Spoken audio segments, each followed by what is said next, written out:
আরেকটা বিষয় থাকে যে এই ধরনের কাজ যখন করতে যান তখন বিভিন্ন জনের বিরাগ ভাজন হওয়ার সম্ভাবনাও থাকে। এই ধরনের কোনো চাপ বা প্রেশার কি আপনি কখনো অনুভব করেছেন প্রশাসনের পক্ষ থেকে? দেখেন, একটা জিনিস কি, এভরি মোমেন্ট আমি মনে করি মরতে তো এমনিতেই হবে।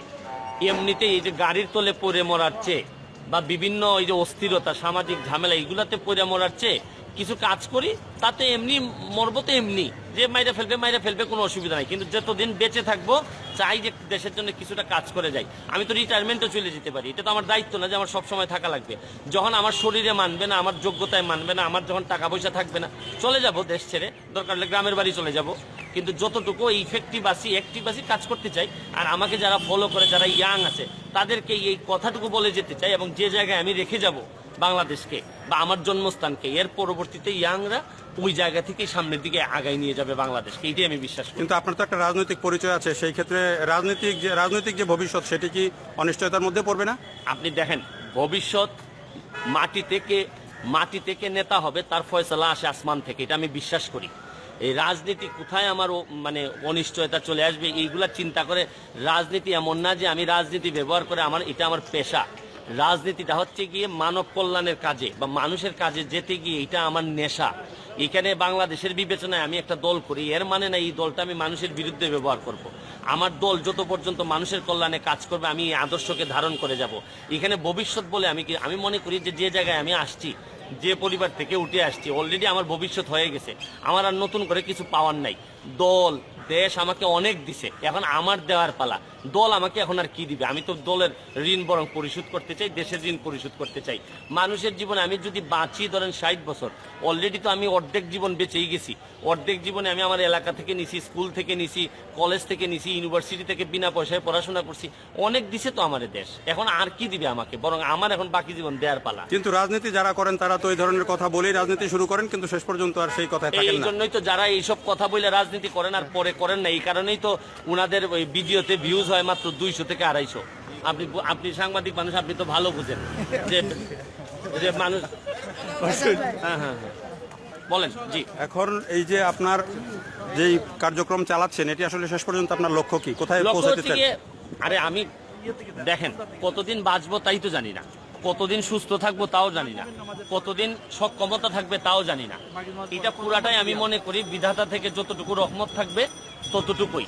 যতটুকু আমার বিধাতা মনে করেন আমার দিয়ে এইসব কাজ করাবেন, আমি মনে করি ততদিন তো আমি চাইলে বা না চাইলে কিছু আসে যায় না। তবে আমার ইচ্ছা আছে, as long as I am effective, আমি কাজ করতে সক্ষম, আমি কাজ করতে চাই, দ্যাটস অল, আর নাথিং এলস। আপনি যে ট্রাইব্যুনালে আছেন সেখানকার কি অবস্থা? ট্রাইব্যুনাল মানে আমাদের বড় বড় মামলাগুলো তো প্রায় শেষ। এখন যেসব মামলাগুলো আছে, আমাকে যতটুকু দায়িত্ব দেওয়া হয় অতটুকু দায়িত্বের ভিত্তিতে আমি কাজ করার চেষ্টা করতেছি। It is going smooth. এই যে অনিয়ম বা বিভিন্ন ধরনের যে আপনি সচেতনতামূলক কাজকর্ম করছেন, ঢাকা শহরেও তো এরকম অনেক অনিয়ম আছে, অনেক রকমের এরকম অসঙ্গতি চোখে পড়ে, সেগুলো নিয়ে কি আপনি কাজ করছেন কিনা? আচ্ছা দেখেন, আপনি এই একটা ঢাকা শহর যেখানে আপনি চাইলে মিনিটে মিনিটে লাইভে প্রোগ্রাম করতে পারবেন, সমস্যা ধরাই দিতে পারবেন।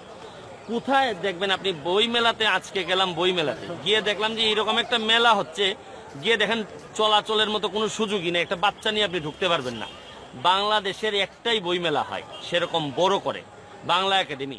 গিয়ে দেখেন বালু থেকে শুরু করে মানুষ, মানে রীতিমতো একটা পয়লা বৈশাখ আসে বা ধরেন 14ই ফেব্রুয়ারি বলেন বা পয়লা ফাল্গুন বলেন, এইসব যখন আসে তখন রীতিমতো আমার কাছে ভয় লাগে যে কি যে কষ্টটা হবে। আজকে দেখেন জ্যামে আপনি হেঁটেও আসতে পারবেন না, এমন অবস্থা। তা আমার কাছে মনে হয় যে আপনি বাংলাদেশে আনন্দ যে করবেন, আপনি এই প্রক্রিয়াটা এত কঠিন যে আনন্দ করতে গেলেও আপনার এত কষ্ট হবে, পরে আনন্দ করতে আপনি ভুলে যাবেন। তো এখন এত সমস্যা কি করবেন? তারপরে আমি বিশ্বাস করি আমাদের একটা বড় অংশ ইয়াং, তরুণ। তা আমি চাচ্ছি কি, যারা ইয়াংরা এখন আর ওইসব পছন্দ করে না, বড় আমি দেখেন অনেকে বলে যে এই কথা কম কাজ বেশি, কিন্তু আমি কিন্তু এইরকম না। আমি মনে করি যে এই কথা বেশি হবে, তবে কাজের কথা হবে। কথা বেশি হইতে হবে, এখন কাজের কথা হবে। আপনি কাজ কম বেশি করেন, কিন্তু কাজের কথা বলতে হবে, এবং কাজ করবেন কম করেন, কিন্তু আকাম করবেন না।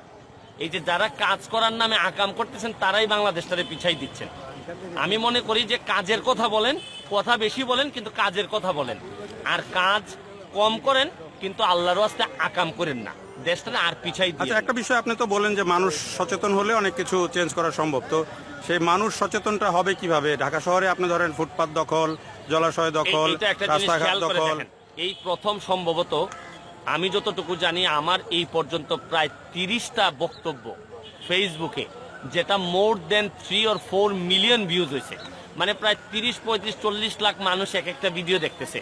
তো এইখান থেকে যদি যারা ইয়াং তারা যদি সামান্য কিছু মনে করে, আমাকে মনে করে যে না এই লোকটাকে ফলো করা যায়, তাহলে দেখবেন এরা অল্প অল্প করে কাজ শুরু করবে। এইভাবেই তো আপনি আগাবেন। আমার একটা বক্তব্য, আমার বয়স ধরেন 40, আমাকে আর কিন্তু মানুষ করতে পারবেন না। আমি যা অমানুষ হওয়ার হয়ে গেছি, যা মানুষ হওয়ার হয়ে গেছি। বরং যাদের বয়স এখন ধরেন 15 আছে, 18 আছে, এদেরকে চাইলে মানুষ করা যাবে, বরং এদেরকে মানুষ করেন। আমি তো বলি যে আমাদের এখন দায়িত্ব, আমরা আর মানুষ হইতে পারবো না, যতটুকু নষ্ট হওয়ার হয়ে গেছি। যারা ইয়াং আছে, আমাদের বাচ্চা কাচ্চা যারা আছে, বা অন্য যারা 15 থেকে এখন 20-এর ভিতরে যারা, বা 10 থেকে 20-এর ভিতরে যারা, এদেরকে কিছু মানবিক বানানোর চেষ্টা করা যেতে পারে। তাতে হয়তো আমরা কিন্তু এই বাংলাদেশ আর পাবো না। আমরা যে বাংলাদেশ চাইছিলাম, আমরা এমনিতেই মারা যাব, 2 নম্বর খেয়ে মরবো, আপনার এই যে বাতাসে বিষ, এগুলা দিয়ে এমনি মারা যাব। কিন্তু আমি যেটা বিশ্বাস করি যে আমাদের পরবর্তী জেনারেশনটা আমরা আত্মত্যাগের মধ্য দিয়ে, স্যাক্রিফাইস করার মধ্য দিয়ে পরের জেনারেশনটাকে যদি আপনি কিছু দিয়ে যেতে পারেন, আমার বিশ্বাস যে আমরা আর খুব বেশি পারবো না। তবে পরের জেনারেশনের জন্য প্রস্তুতি নেওয়া, আমি মনে করি এটা চ্যানেলের জন্য শুভেচ্ছা থাকলো। আমার বিশ্বাস যদি আপনারা কাজ করেন, বাংলাদেশের মানুষ আপনাদের চ্যানেলকে এমনি সামনের দিকে নিয়ে যাবে। আমি কোনোদিন কোনো বোস্ট আপ করি নাই, কিচ্ছু করি নাই, তাতে আমার এখন এক একটা লাইভে দেখা যাচ্ছে 50,000-এর বেশি ফলোয়ার হয়ে যায়। তা আমি বিশ্বাস করি বাংলাদেশের মানুষকে যদি আপনি একটু আদর করেন, বাংলাদেশের মানুষ পুরা জীবন দিয়ে দিতে চায়। কিন্তু বাংলাদেশের মানুষকে ঠকাইতে ঠকাইতে এমন জায়গায় নিয়ে গেছে, এখন রাজনীতিবিদ শুনলেই মানুষ সরে যায়, আর এমনি সামনাসামনি সালাম দেয়, কিন্তু পিছনে গিয়া বলে একটা বাটপার, একটা চোর। এগুলো আর শুনতে চাই না, এত কষ্ট করে এগুলো আর শুনতে চাই না। রাজনীতিবিদরা বা অনেকেই যারা দুর্নীতিগ্রস্ত, এরা মনে করে যে সালাম দিলেই মনে হয় সম্মান হয়। সালামের ভিতরে যে মানুষ কত কিছু বলে, যদি ওরা জানতো কখনো, তাহলে এত দুর্নীতি মানুষ করতো না। ভালো থাকবেন, আপনাকে অনেক ধন্যবাদ। Thank you, thank you, thank you. আমি ওই যে আমার থেকে শেয়ার দিয়ে দিব আপনার। আমি